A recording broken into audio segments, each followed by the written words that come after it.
ပဇွန်ကိုငရုတ်ပွားနဲ့ချက်တာစားဖို့ကြလားရှင်အနက်နဲ့တင်စားခြင်းစိတ်ဖြစ်ပေါ်စေတဲ့ဟင်းပါပဇွန်ကိုရတာနဲ့နှက်ထားပါမယ်ငရုတ်ပွားကလေးတွေပါဒီငရုတ်ပွားသေးသေးလေးတွေကလက်ဆောင်ရထားတာပါငရုတ်ပွားလေးတွေကိုထချမ်းခွဲပြီးတော့သူ့ရဲ့အစီလေးတွေကိုထုတ်ထားလိုက်ပါမယ်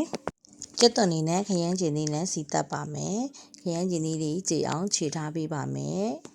ခရမ်းချင်ကြီးကြေပြီးစီပြန်လာရင်ပဇွန်အရသာနှက်ထားတဲ့ဟာလေးထည့်ပါမယ်ပြီးရင်ပဇွန်ကိုရေတမ်းမထည့်သေးပဲနဲ့ပဇွန်ကိုအရင်ဆုံးဟင်းနဲ့နှစ်ထဲမှာလုံပေးပါပြီးမှရေအနှဲငယ်ပဲထည့်ပါမယ်ပဇွန်အကွေးငါးနွေးဆိုတဲ့အတိုင်းပဇွန်ကခဏလေးနဲ့ချက်ပါတယ်ဒီအချိန်မှာငရုတ်ပွားထည့်လိုက်ပါတော့မယ်ငရုတ်ပွားလေးနည်းနည်းလေးနူးအောင်စောက်အောင်ပါဆိုလို့ပါရေနဲ့တူတူငရုတ်ပွားထည့်လိုက်ပါတယ်ခါတိုင်းဆိုရင်ပဇွန်ဟင်းဆိုနနမင်းအုပ်နေကြပါဒီတစ်ခါကျတော့ငရုတ်ပွားအနှံလေးပျောက်သွားမှဆိုလို့နနမင်းမအုပ်တော့ပါဘူးငရုတ်ပွားထည့်ပြီးတော့ရတာမြည်ကြည့်တော့မှဒီနည်းနည်းပေါ့နေလို့စားဟင်းခတ်မုံနည်းနည်းစီပြန်ထည့်လိုက်ပါတယ်ငရုတ်ပွားနဲ့ချက်တဲ့ဟင်းကတစ်မျိုးလေးမှုေးပြီးစားကောင်းပါတယ်လိုက်လို့စားကြည့်ကြနော်နောက် vlog လေးတွေမှာပြန်ဆုံပါမယ်ရှင်